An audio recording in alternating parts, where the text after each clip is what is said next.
สบายดียามเศร้าจากเวียงจันทน์นะพี่น้องมื้อนี้มันตอนเช้าของวันที่30เนาะ30เดือน3ปี2025เนาะเป็นมื้อสุดท้ายของเดือนมีนาที่เวียงจันทน์บ้านเฮาคลิปนี้ว่าเขามาจะพาพ่อพี่น้องไปเลาะกินกาแฟแคมป์ของเนาะเลาะกินกาแฟแคมป์ของบอนที่บอกคำมักไปเนาะเดี๋ยวพาไปเบิ่งว่าจุดที่ตั้งหันอยู่บอนใดติดตามไปน้ำกันเนาะเดี๋ยวบอกคำพาเดินทางไปชมไปเบิ่งเนาะว่าห้านเพิ่นอยู่ไสติดตามน้ำกันคอยขับรถไปแถวเส้นทางเขามองมาหัวสดเลยพี่น้องไปเรื่อยๆ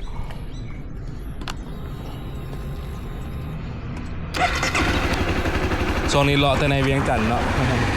บ่ฮู้ว่าสิได้ยินเสียงบ่เมาค้ามเอาตัวจับกล้องใส่เสื้อแล้วตอนนี้คิดว่าน่าจะโอเคอยู่หรอกเนาะไปมื้อนี้มันขึ้น2ค่ำนะพี่น้องเด้อเนาะขึ้น2ค่ำเดือน5ปีมะโรงเนาะ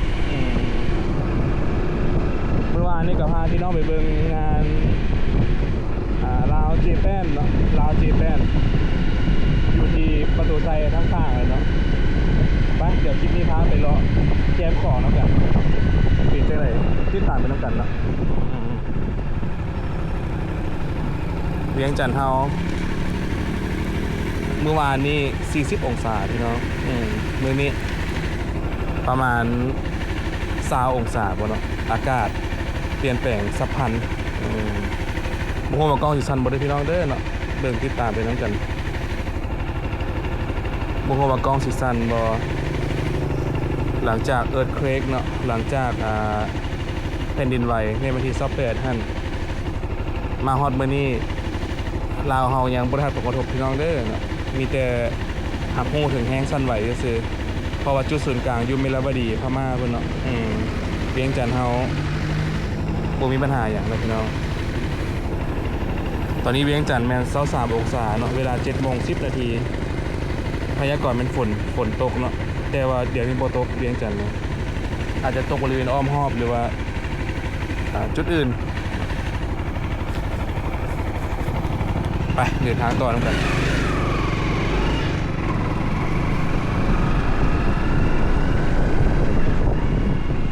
นี่ไปลองจับกล้องใส่เอิร์กเลยพี่น้อง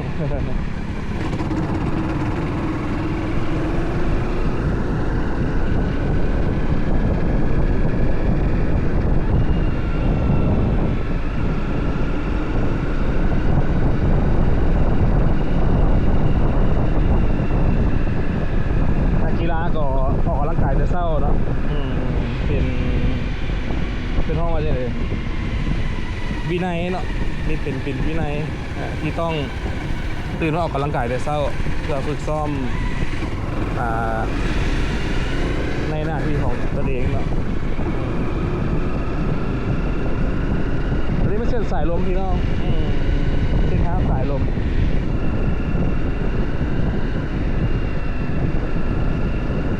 ลองเลนกล้องตัวนี้เบิ่งเนาะบางทีบอกคำสีย้ายขึ้นมาบอกกันนอกที่ในคลิปต่อไปนะคลิปนี้ก็ลองจับใส่เอวนะจับใส่เอวอยู่ก่อน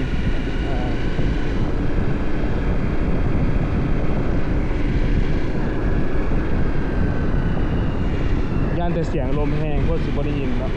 คอยเกี่ยวซะ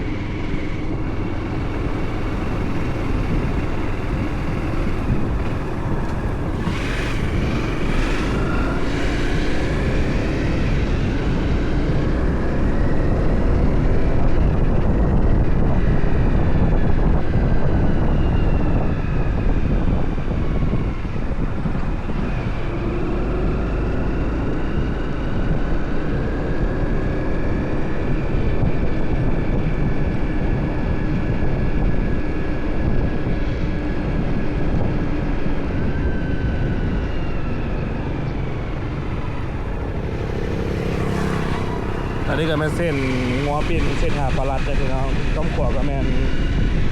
ห้องแฮมเส้นหาปลาลัดต้มขวอันนี้ก็ มันศูนย์บริจาคเลือดเนาะตรงซ้ายมือนี่องค์การกาแดงลาว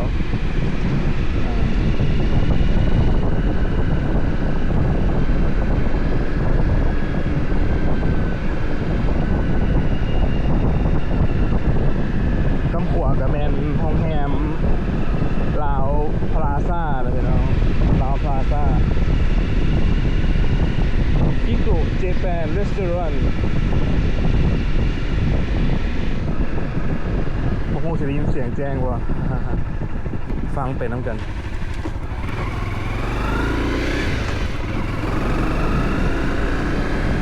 ลาวพลาซ่าในปัจจุบันเนาะโรงแรมในตำนานกำไส้กับแมนโคงพิมพ์แห้งรัดเลยพี่น้องสเตทฟินนิ่งเซเว่นเส้นกำขวกับแมนหอพิพิธภัณฑ์เก่าเนาะแต่ว่าพวกหัวเปอร์เซ็นต์เป็นอย่างเนาะรีโนเวทโปรเจกต์เดี๋ยวเนาะสีหอมยามเศร้าวันเสาร์แต่ที่เป็นแบบเงาสักหน่อยพี่น้องพอตอนนี้มัน7:15 น.มันเป็นเศร้าวันอาทิตย์เนาะเป็นมื้อพักผ่อนเป็นมื้อรีแลกซ์ไว้ เป็นมื้อรีแลกซ์เนาะบรรยากาศมันเรียบง่ายๆนะพี่น้องสงบสโลว์ไลฟ์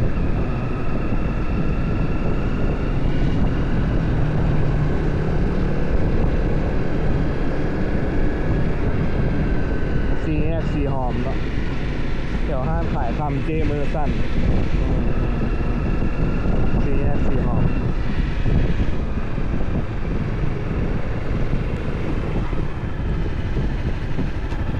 มื้อนี้แมนอากาศดีเนาะหลังจากเมื่อวานนี้40 องศาตอนนี้ภาคเช้าแมน23 องศาพี่น้อง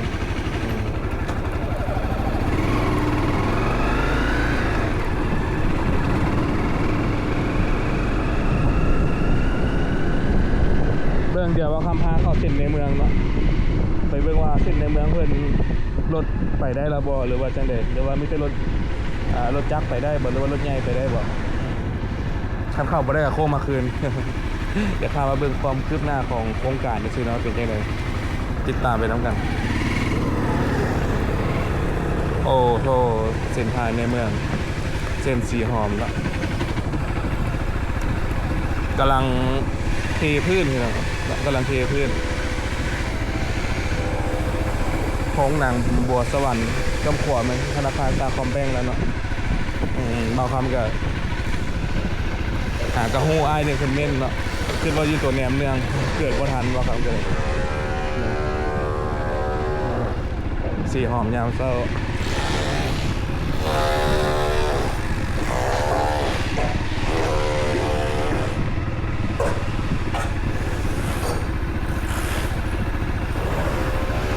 กำลังเล็งลงมือปรับปรุงเลยพี่น้องครับ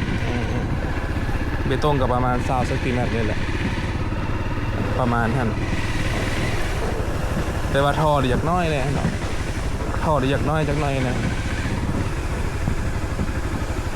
เดี๋ยวบ่าวคำเก็บภาพลงเพจFacebookบ่าวคำทราเวลกันเนาะ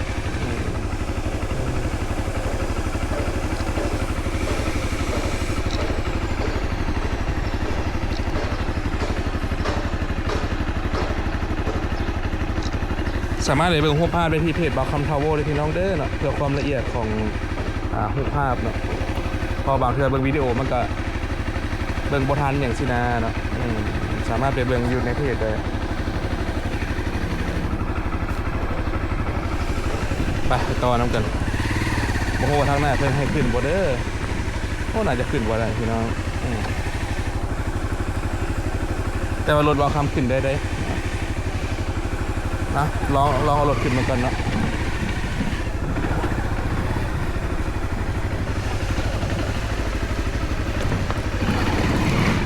พอตัวเท้ามันตีนสนามแล้วพี่น้องมันเป็นยางเอนดูโรเนาะยางมอเตอร์ครอสเนี่ยเป็นเทไปตรงแล้วล่ะอันนี้บุ้งคนจงวางอย่างนะกำขวามือนี่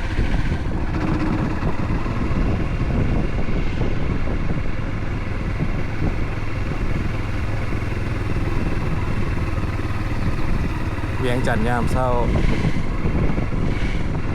เขตสีหอม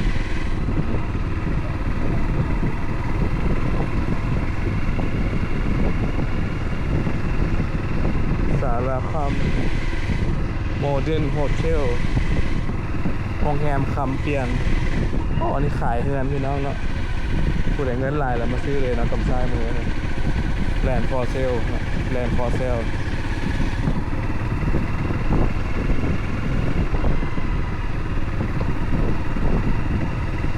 ลมพัดวอยๆจักน้อยหนึ่งอันนี้ไม่เข้าเชื่อหอเลยพี่น้องเด้อเนาะหอวัฒนธรรมไปเบิ่งห้างกาแฟนั่นกันบางครั้งไปจากมู่เกิดนะว่าเนี่ยเส้นทางนี่เป็นจังได๋นะเลยพามาเบิ่งก่อนพามาเซอร์เวย์เบิ่งบ่ฮู้ว่าได้ยินเสียงบ่เด้อ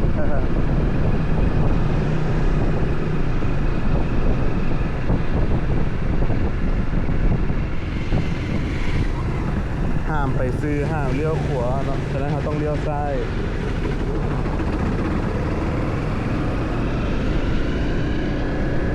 นี่ก็โรงแรมดับเบิลทรีฮิลตันนะกำขวามือนี่พี่น้องดับเบิลทรีฮิลตันเป็นเครือของอเมริกันนะพี่น้องอเมริกันคืนหนึ่งก็หลายล้านอยู่ด้วยเนาะหลายล้านอยู่เป็นการดินล้าวกำไซมือเนี่ยเป็นการดินล้าว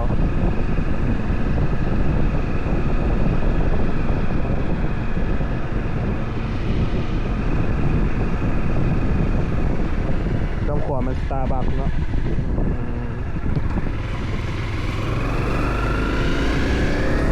สตาร์บัคหอกลาง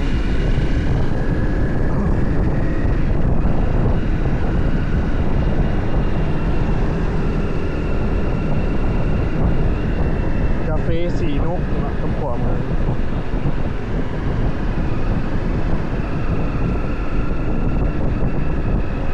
อันนี้วัดจันทร์ที่เรากำขวามือวัดจันทบุรีศรีสัตนราชคณะหูดเนาะบุญทรงนะวัดจันทร์สื่อเสียงโด่งดังกล้องโลกเลยเนาะ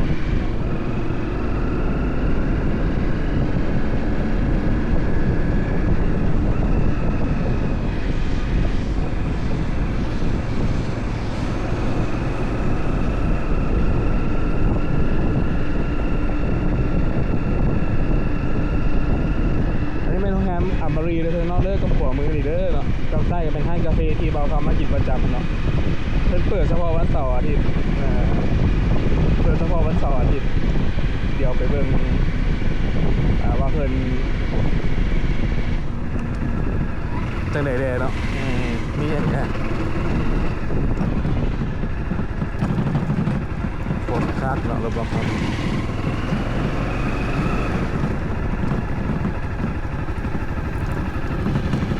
จอดนี่แหละจอดพนักรถเพิ่นนิดนึง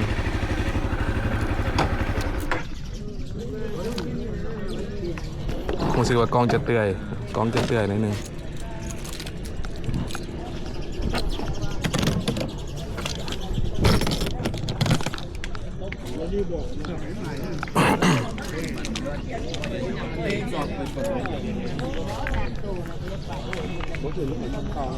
จ้างมาเข้าห้านกาแฟนะพี่น้องว้าวบ่เห็นหน้าเดือดแล้วเนาะอันนี้จะโฟกับมะขาม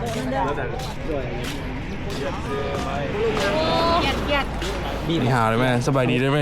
นี่นะเครียดโอ้มีดอยู่น้ำตกเจแหละยังไงจนได้โทรนำกินปาร์ตี้จนได้โทรนำเนาะเครียดแล้วใส่โคซังหลงว่าเขานะโอ้ยเดี๋ยวไม่หากระตื้นน้อยได้นะหาเงินได้อีกก่อนหาเงินเพิ่มก่อนเปลี่ยนระบบกล้องก่อนพี่น้องสลับกล้องก่อนเนาะเปลี่ยนระบบเขาสลับเลนกล้องเลยพี่น้องนี่มันเจแปมสินใหม่มื้อนี้ขาย10ถุงแล้วเนาะถือว่าเศรษฐกิจปังๆพี่น้องช่วงนี้ปังน้องมุกสวัสดีน้องมุกสวัสดีเว้าตอบได้ไหมเว้าเด้เว้าเสียงแน่เขินตั้งยังมาเขินอีกตั้งตู่อยู่ว่าสิว่าหยังเสื้อดำไผ่แดงน้องม้านี่นะ นี่แหละช่วงนี้พักจะไปใส่เจ้ก็พักหลายถึงมือแท้ 2 อาทิตย์2 อาทิตย์มันบ่ ติดภารกิจต้องได้ไปปฏิบัติเนาะ แม่น ต้องได้ไปทำภารกิจให้มันสำเร็จ หลังจากกลับมาก็ลูกค้าบูลลี่เต็มเลย ดำนาต่อ ดำนาต่อ เบาค นี่ดำแท้เลยแดดแหงมื้อนี้ถือว่าฟ้าเป็นใจ ำเบาคำขาดมือเดียวนี่มันยุ่งขนาดเนาะ แม่ โทรนำเลิศ โทรนำบ้าค่ะมีคนชอบข้าวเบียร์ ที่กินเอาพิซซ่าก็ค่ะ เฉพาะวันนี้เขาจามเนาะเพื่อว่าขวางขนาดนั้นเนาะมันคือใส่แล้วสินะเบาคำใช่ปะ คือออกโอ้ยทนบ่ได้ตุงห่างตามตูมันก็ คันแก้วมันบ่ ลูกค้าลูกค้า แต่ละเทื่อมือหนึ่ง4-5ห่อมือนี้ไปใส่ มันเขาเอาบอลท่าปากบอกว่าได้ลงกินย้ำบอลบอกคือว่าคือโทรหาบักคำก่อนนะบักคำแดดบ่แดดที่ได้เห็ดเวียกด้วยนะ ย่านอนบ่หลับกันหรอก ยันนอนไหลเลยว่ะ เพราะย่านตัวเองนะนอนบ่หลับถามก่อนน้องมันไปอยู่ใส่ บ่ฮู้ที่ไปที่มาเนาะ ก็มันฮอดเวียดแล้วก็ ก็แล้วไปเนาะหรือว่าไปบนอื่นสิเนาะ นี่มันไปอยู่ไส น้ำขนาดโอ้สุดหนึ่งคนใดก็เขาจีชิ้นใหม่นี่ 35,000กี้ สุดหนึ่ง35เลยพี่น้องเนาะสุดหนึ่ง35,000น้ำมะเกี้ยง ไข่2หน่วย เออ มีไม้ก้อนหนึงมี ข้าวจี ที่เครื่องก้อนเนาะ35,000กี้ มีข้าวจีเครื่องก้อนนะพี่น้องเนาะแล้วก็ชิ้นไม้ก้อนหนึ่งไข่2 หน่วยเนาะบางเทื่อได้3เนาะเพราะว่าบางเทื่อไข่แตกแล้วเพิ่นกบเกลือนเลยนะก็จะว่าไข่แตกนั้นเนียนน้ำมะเขือเจาะปากติดไข่ น้ำมะเกี้ยง30พี่น้องเดี๋ยวให้ไปการสดๆบ่มีเค็มพี่น้องเพราะว่าใส่ซบมือเนาะบ่มีเค็ม ผู้ใดใจหายก็อยากหยอดใส่อยู่เลย เหยาะน้ำป่าใช่เนาะเหยาะน้ำป่าใช่ แน่ดอกจะโดนเหรอได้ เดี๋ยวจะมีข้าวจีเนาะมีข้าวจีมีไข่ไก่พันธุ์ บอกกำลังว่ามันไม่ต่ำ ไข่ไก่ลาดเนาะไข่ไก่ลาดบางหมกในเป็นเซียวซาเนี่ยเราบินมาเกี้ยงนี่ถือว่ายืนหนึ่งอยู่เขตนี้แล้ว ยวนในโถเนี่ย10%เลยนั้นลงพื้นเบิด บีบรายละเอียดเลยพี่น้องบีบพอได้หนึ่งวงยันไอ้แปมมันได้กำไรหลายเนาะยังเต็มอยู่ในอยู่มันบทสน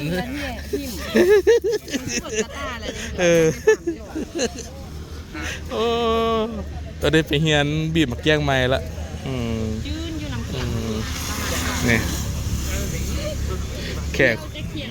แขกคนก็มีพอประมาณเลยพี่น้องมือเช้ากับมาชมวิวแคมป์ของเนาะก่อนฤดูหญ้าจะเปลี่ยนสีพี่น้องฤดูกาลนี้ยังเขียวทุ่มอยู่ น้ำท่วม พาเบิ่งน้ำท่วมสไตล์บ่าวคำ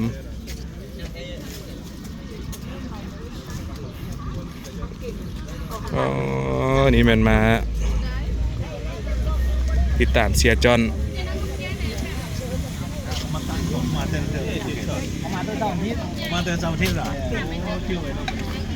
นี่มันทีมงานนะพี่น้องสติกเกอร์บ่าวคำผู้ใดไปดึงเอาไอ้จอนสติกเกอร์นี่นะนี่โอ้มีคนไปลอกแล้วนี่ได้คันมือบดหรือว่าจังไดกันเองคาเฟ่นะพี่น้องเป็นกาแฟสโลบาร์แคมป์ของ น้ำตาลจะน้อยนึงว่ะ เป็นโมกาพอตนะพี่น้องโมกาพอตเดี๋ยวเบิ่งวิธีต้มของเพิ่นเนาะเบิ่งคีม่าเป็นขึ้นก่อนบ่เป็นคีม่านะคีม่า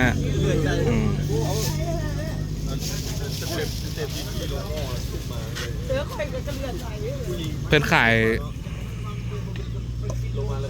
วันเสาร์อาทิตย์นะพี่น้องช่วง 6 โมงเช้าหา 12 โมงสวยเนาะถือว่าเป็นช่วงเช้าของมื้อพักผ่อนเนาะมื้อรีแลกซ์ว่าซั่นซะก็มีชามีนมมีเตาแก๊สนั่นนี่เนาะนี่ก็เป็นไอจอนอันนี้ไอแปมเป็นเจ้าของห้างนี่แหละบางครั้งก็เป็นผู้ชมผู้เชียร์นะแล้วเลย นอนอย่างเดียวเป็นไรนะแห้งว่าอากาศร้อนอยู่ไง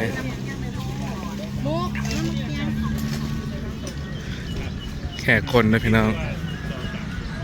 มีพอประมาณอยู่เลย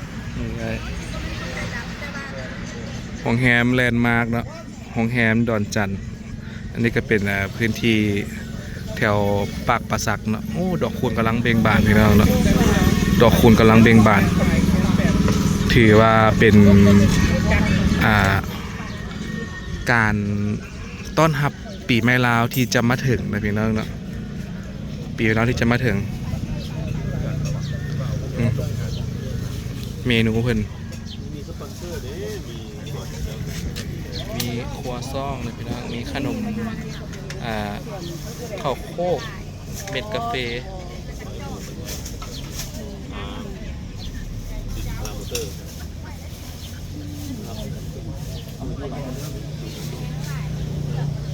ไอ้จอนพี่หน้ามาดูไอ้จอนพี่หน้ามาเนี่ยเห็นหน้าปกเบิ่งดีได้ไหมเอาเดี๋ยวหน้าปกบ่งามอ้าวโมเลยนะอันนี้บ่ได้บอกเลยนี่นะถ่ายไว้ก่อนวะอ้าวคุณใหญ่ว่าหน้าปกเนาะปกใดเหรอเอาหน้าปกที่มีจะปกได้บ่ตรงปกนั่นนี่นะกล้องมันนั่นรีแลกซ์กล้องมันนั่นนี่นะกล้องมันฟิลเตอร์ซอยนี่นะมุกเอาจอบมาใส่น้ำมันยังให้แล้วยังไงอันนี้เป็นเมนูพี่น้องเดี๋ยวพาเบิ่งเมนูก่อนว่าจอกราคาจากดอลลาร์เนาะปกติเพิ่นไล่เป็นกีบให้เลยพี่น้องเนาะแต่บางเทื่อเทียบเงินดอลลาร์ให้ฟังสินะประมาณกันเองกาแฟสดเมนูเนาะเอสเปรสโซ่อเมริกาโน่ลาเต้คาปูชิโน่มอคค่าแล้วก็เครื่องดื่มดริงก์ทั่วไปนะพี่น้องมีกาแฟมีบักพร้าวมีน้ำบักเกี้ยงเมนูมัทฉาซาเด็กซาอย่างเต็มอยู่นี่นะเมนูมื้อเช้ามีไข่ดาวซีดไม้ข้าวจีลาว1/2เนาะไข่เตอร์โบเขียน5/2ใช่มันคิดยากนะพี่น้องเครื่องก้อนกับบ่ได้ต้องเขียน1/2ที่ใส่ฮาร์ฟยันมันเปลืองนาทีนะเมนูมันตกแถวนะไข่เตอร์บ่ใส่เป็นหยังวะอันนี้ขาดเหรอนี่หยังหากระเห็ดอันนี้ขาดขนมเปี๊ยะนี่ก็มีขนมลูกเต๋าใส่ถั่วเขียวก็มีนี่เป็นเมนูถ้าจะเทียบกับประมาณเริ่มต้น20,000นะพี่น้องเอสเปรสโซ่เริ่มต้น20,000เริ่มต้น20,000สูงสุดกับ35เนาะนี่แล้วว่าจะผู้ชายเห็นบ่เจ๊สูงสุด35เลยเนาะสูงสุดเนาะประมาณนั้นถึกสุด20,000 38มันหยังโอ้38มันกาแฟดำมะพร้าวนะพี่น้องกาแฟดำมะพร้าวพัก2 อาทิตย์เราไปตั้งแข่งเราไปเลยไอ้มาว่ะต้องไหนมาแล้วเนาะบ่เห็นต้องติดตามเพจเพิ่นเพจเพิ่นรายงานตลอดเด้อมื้อนี้อากาศดีแท้มื้อนี้น่ะเปิดยาวเด้อเอาน้ำก้อนกาแฟเด้อลวกไข่เพิ่นเนี่ยกาแฟพร้อมเสื้อเซียโน่วะนี่แม่เสื้อแล้วโอ้เจ้าของทริปนี่ไปนอนดอนพุ่นมื้อนี้น่ะว่าสิลอยเป็นน้ำเพิ่นจ้ะโอ้หลวงพ่อบาทนี่คนถ่ายเป็นล้านคนละไปบ่มีคนเบิ่งว่าจะหาจอนก็ตัดใจซะนะมื้อนั้นนะเดี๋ยวท่ากาแฟกันพี่น้องรู้สึกว่าเมนูจะอ่างออกแล้วมื้อนี้เมนูจะหลายโพด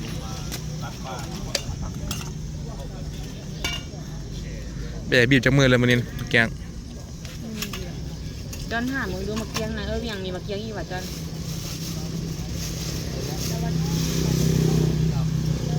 10,000 ป่าน้อยนึงเมื่อวานนี้เห็นเพิ่นเอาลงสตอรี่เพิ่นต้มน้ำมะเกียงนะพี่น้องต้มมะเกียงเลยต้มเซซาต้มเซซาบอกอยู่เดี๋ยวว่าคักแม่นกอกตัวนี้บ่ใช่ไปลวกน้ำมะเกียงเพิ่นนึง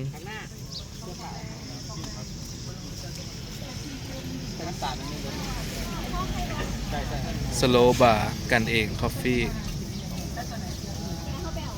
แล้วเราไอจอนต้องได้เตือนตลอดเลยพี่น้องไอจอนเนี่ยเพราะว่าเซ็นเซอร์เริ่มบบันไดแล้วเนาะระบบลม2-3 มื้อวันนี้ เสามีปัญหา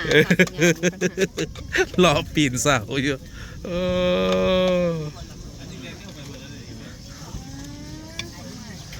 มาเกียงของแท้เลยพี่น้องนี่กายยังในเบื้องดูไหมไทย7 ตะวันวะนี่ไหมยังนั่นมาเกียงกาไหมทองนะพี่น้องไหมทองคัดพิเศษอำเภอฝางจังหวัดเชียงใหม่เนาะเนี่ยว่าให้กินมะเขือที่จริงเปลือกมันมีประโยชน์ในมะเกียงนี่ดีทอนมาให้นี่ดิเอาไปซับตำแล้วโยนทิ่มให้มันขาดเวลาสิ่งคือเขาว่าอันนั้นแหละเปลือกไข่มีประโยชน์จะเผาทิ่มมันแหละเอามาตำให้ละเอียดกับประโยชน์ทิ่มก่อนเสียเวลาเสียนิดตะตอกวะนี่ตอกให้น้องมุกดิเช็ดเบาคำชีลอยยินเพื่อนในพวกหัวตัวแต่พี่เด้อหลังจากคือบริเวณมาตูด2 อาทิตย์เนาะนางเมืองน้ำกันโอ้จืดไข่พี่น้องหอมหุยเนาะหอมแท้หอมมาเดี๋ยวเบิร์คอจีสุดหนึ่งเป็นยังไงพี่น้องติดตามไปน้ำกันนี่มันชิ้นไม้ปั้นตั้งแต่2-3 มื้อก่อนเลยพี่น้องเนาะมันจะเข้าเครื่องนะเนาะเกือบใบปั้นใบโอ้ยบ่ได้กินง่ายๆโดยเขาใส่น้ำร้อนหน่อยโดยเขาจีไข่ดาวชิ้นใหม่นะพี่น้อง 35,000 เนาะต่อ30ก็ได้แต่เพิ่นบ่รุดต่อได้อยู่ต่อได้เดี๋ยวเพิ่นต้มกาแฟเนาะโมกาพอตโอ้ my god กำลังต่ำลงจ้ะพี่น้องหลายโพดเคลียร์ทิมได้แล้วมั้ยเนี่ยเบาคำดิเอา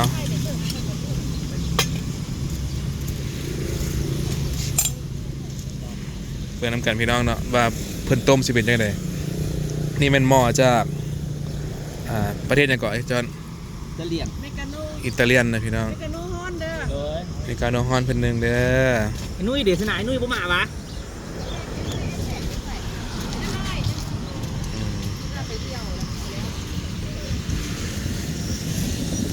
นี่เป็นหม้อโมกาพอตอีกแบบหนึ่งนะมีหลายแบบพี่น้องอันนี้ก็นั่นคือกันนะอันนี้ก็เป็นหม้อต้มกาแฟคือกันเม็ดกาแฟสั่งได้นะประมาณ2 ขีดไปพี่น้อง 35,000 2 ขีดไว้จอนกาแฟ2 ขีดวะถุงละ2 ขีดถุง2 แสนปลายซื้อมานะถุง2 ขีดมันคือเขียน 35,000ใช่ไหมเสิร์ฟนึงว่ะจอกหนึ่งพี่น้องเนาะช็อตหนึ่ง 35,000ว่าซั่นซะช็อตหนึ่ง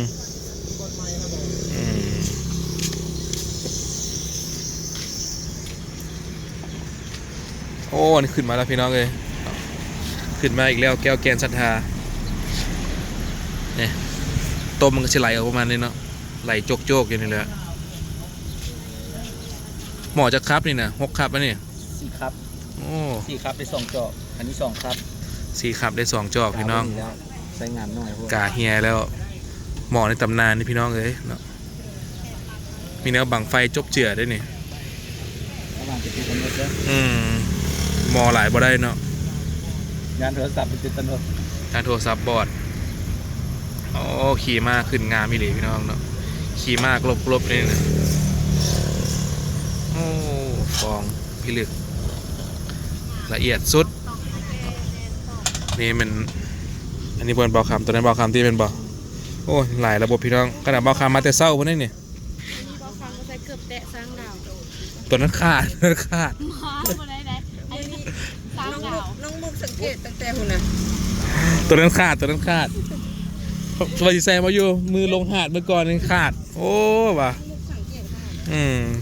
มันแปลกตาเลยขาดว่ะสินี่เป็นอเมริกาโน่ฮอนพี่น้องอเมริกาโน่ฮอนนี่เป็นหม้ออย่างไอจอนหนึ่งว่ามึงดูนี่หม้อต้มนมมาทันซะเนาะ ต้มนมให้มันเป็นฟองพี่น้องเนาะหม้อสตรีมนมว่าจังได๋หม้อสตรีมนม ดม เขาไปเฮ็ดเองเลยดิ เดี๋ยวบางคำเข้าไปคำไปมุนมั่งผู้ใดไปดึกเกินสติกเกอร์ไอ้ออกไหนเงี้ยงงอยู่นี่ทดผิดประเทศบ่ไหวมันฮ้อนพอที่บ่เนาะ มาแท้บ่ว่า ผู้ใดยังมาก็มาเลยพี่น้องเดินเนาะเปิดวันเสาร์และวันอาทิตย์ของตอนเช้าเนาะตอนเช้าช่วงเช้า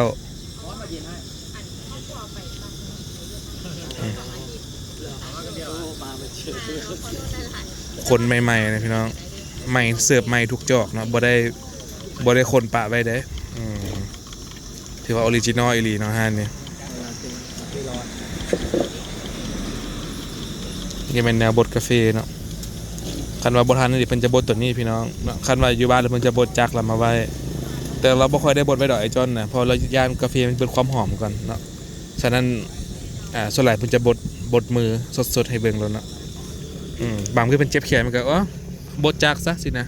เมื่อยแขนเด้มันปั่นหลายเนาะ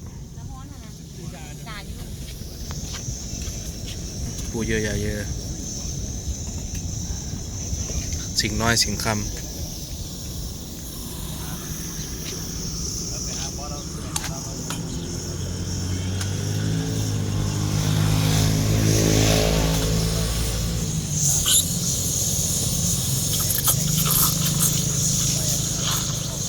อันนี้เป็นน้ำสวดวะนี่โอ้เขาคือเป็นนมอยู่ไหนเห็นหรอ หมดแล้วเอาความดันเอาความร้อนเอาถ่ายน้ำกำลัง หม้อสตรีมนมแบบบนต้องใช้ไฟฟ้านะพี่น้องเนาะดังปืนก็ได้นะถ้าบย่านหม้อดำเนาะดังปืนก็ได้ปดบกพี่น้องเลย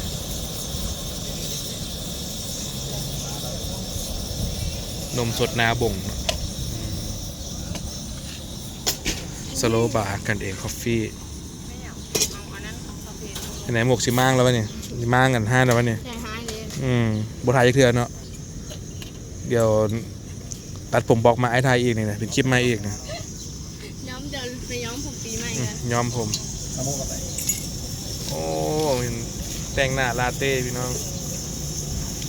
ลาเต้อาร์ตวะนี่ หลายน้ำฝน ลาเต้อาร์ต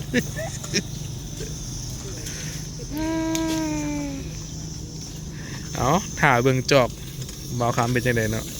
ติดตามไปน้ำกัน กับโบคัมต้องเป็นนี่ มุมมังกรทองยูสุดากอน กาแฟไปให้เป็น ต้องไหน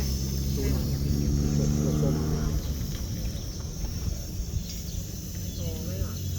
จันสุกที่น้องขายเผาไม่เคย ถ่าทายเตือนโบไปโบมาอย่างเดอกพี่น้อง ไก่น่าจะ เลาะทายอยู่นี่แหละโอ้เทมาเลยคนกำลังเอา บอกครับ มาข้ามกินนมสดด้วยนี่โอ้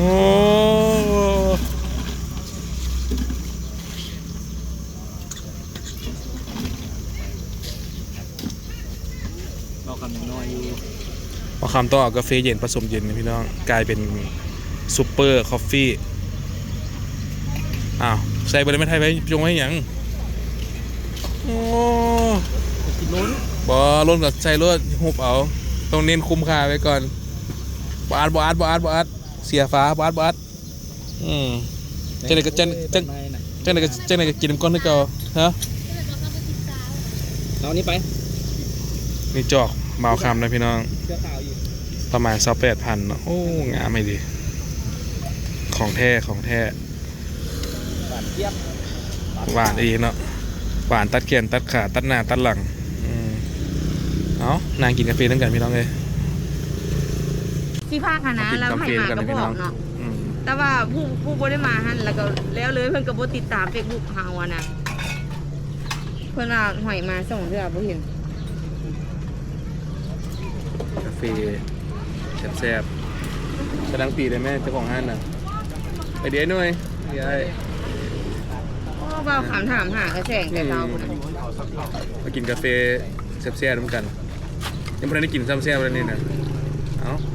ส เมื่ ด อวานนี้ เนาะ โมมาแล้วว่าให้มันมื้อนี้ทำท่ามาถ่ายเอาเจาะเอาใจถ่ายดีค่ะ ร้านไป เพิ่งมากินแรงจริงแรงกระต่าย ไปเพิ่งร้านเนี่ยเกิดลูกแล้วก็ไปอันมัด แซ่บ แขน แท้ กับเจ้า 100%เพราะว่าน้ำคุณเบิดไปเครื่องฟัง ตัวน้ำขุ่นประมาณน้ำขุ่นประมาณ10 ออนพี่น้องกาแฟ2 ออนแซ่บ แบบนี้เบาขามอื่นมาแซ่บเป็นจังไหนหลังจากดูดเข้าไปคำหนึง อีกาหมอขนาดนี้อีกา พี่กามด แปลว่าอย่างนี้ไม่รู้ ถ่าย จำ มุ ว่าก ทั กัน น เด้โอ้โหนะ โดย แต่ว่าอย่างพวก ก็จีไทยอันเพิ่มข้าวจีเลยเนาะโดยอันพวกนี้เป็น เพิ่มกับพี่เพิ่มกด โดย40อันนั้นเด็กก็จีสับ กับพี่สอง กับซีเป็น84โดยโดยใกล้มันให้ สี่เลยเด้อ บ่ ค คำ วาม ก็ รัก ได้ สลับก็แม่ อันเดียวกันมานี่ โดยแม่นครอบครัวกันอันนี้กัน โอ้สนุกของเงินเนาะ ความรักสลับก็แม่ มือแรงอีกวะมือแรงเป็นอย่างไร นี่เองบ่ได้ขายบ่ได้ขายคือ เดี๋ยวเด้อ โดย มันเข้ามาได้แล้ว โดยแอปซาเน็ตซาบ่ เด็ดเลยเนาะ ข้าวพาซามันแรง ใช่รักอย่างเอ้ยเบอร์ ราคา โอ้ย ราคาอย่างช่วงนี้เนี่ยว่า ช่วงนี้อันเพิ่นมีปัญหาสัญญาณนิดนึงอัน อยู่บ้านเน็ตบ้านกับบ่ได้ มันเป็นดินไหวนะ เข้าใจเด้อเป็นที่ซีเขาเด้อ แม่นแต่สิ เข้าใจได้หลาย ขายทุกเสาร์อาทิตย์เด้อ ต้องดับนะ มันต้องเป็น มันมางานอยู่นี่หันกับบ้านนี่มึงได้กับไปมือตำรวจคนหลายหลาย โดยมีทั้งห้างแล้วก็นักอันเล่นหลาย การเป็นดิน เอาโอไปในคลิปหน้าเลยพี่น้อง เดี๋ยวเมื่อไหร่ว่าคำพากินอย่างติดตามแล้วกัน พุ่งแล้วนะ สดจากไร่แกงแซ่บ เห็นแบบมัน ๆเดี๋ยวถ่าน้องหมกมาบ่ายๆกันเนาะฉันบุญยอมปิดกล้องก่อน อเมริกา ฉันบ่แล้ว ขนาดว่า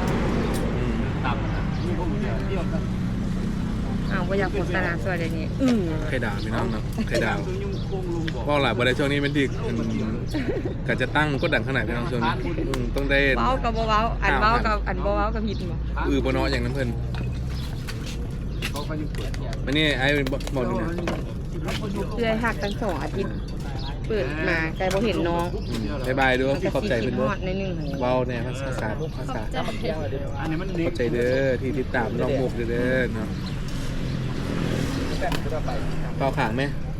ยัง ใช่ไหม เข็ม เข้าใจเพื่อน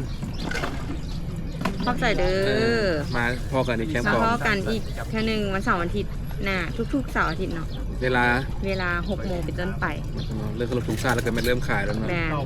พลงทุนการ7 โมงเนาะ 6 ขาย โมง ยาวๆ ไปฮอด12 โมงฮอดแล้วเขากระเมือ 12 โมงนี่มัน ฮอดแล้วกระเมือ แมนแอดลิสต์พี่น้อง แล้ว เด้อ แปมปีกนำมาเคลียร์ให้ไหน ปกติต้องเป็น เอาไป 2-3 โมงแรงนะเอาไว้รบมาในคลิปหน้านะขอบใจที่นี่ทางกาแฟแคมป์ของขอบใจ